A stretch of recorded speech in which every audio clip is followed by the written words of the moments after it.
If you've been looking into therapy, you may have come across the term EMDR and wondered what it actually involves and whether it's more than just another buzzword. Hi, I'm Jason Pollock, and this is the Pollock Perspective, practical conversations about mental health you can use. Now let's make it clear and practical. EMDR stands for Eye Movement Desensitization and Reprocessing.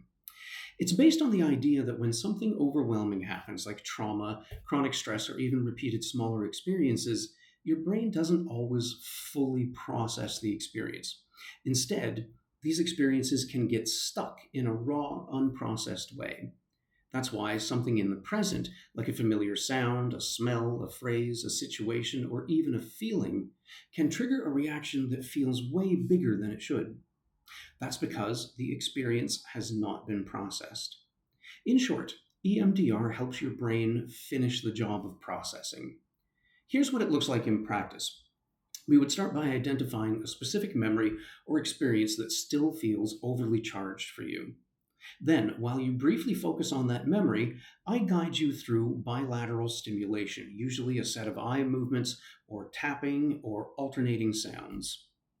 This back and forth stimulation mimics the way your brain naturally processes information during REM sleep, rapid eye movement sleep. You may not know this, but your brain is actually working while you sleep, processing, assimilating, and consolidating thoughts, feelings, and experiences you had during the day.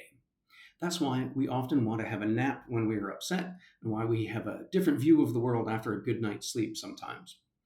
Over a series of sets of bilateral stimulation, something important happens. The memory starts to shift.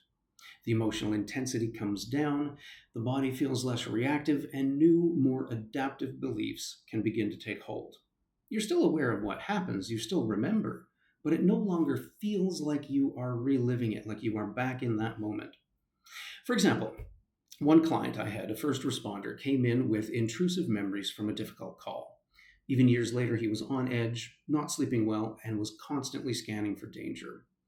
Through EMDR, that memory lost its grip, and he could think about it without his body going into overdrive.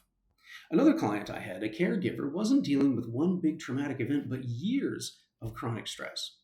They described feeling emotionally numb, exhausted, and stretched too thin.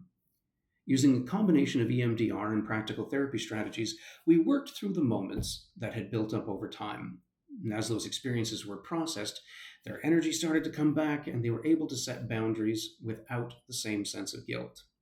EMDR is powerful, but it's not the only tool at our disposal.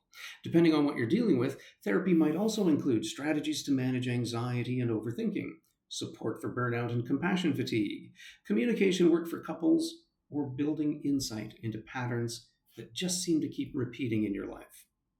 The goal is always the same, helping you feel more regulated, more clear, and more like yourself. You don't have to have experienced a major trauma for therapy or EMDR to be helpful. A lot of people I work with are professionals, caregivers, or individuals who've been holding it together for a really long time until it starts to take a toll. I offer both virtual and in-person sessions across Ontario so support can fit into your schedule and your life. And after more than 25 years of experience in helping fields, along with my own lived experience, I've seen how targeted, evidence-informed therapy can create meaningful, lasting change. This has been the Pollock Perspective, practical conversations about mental health you can use. Always remember, you're not in this alone.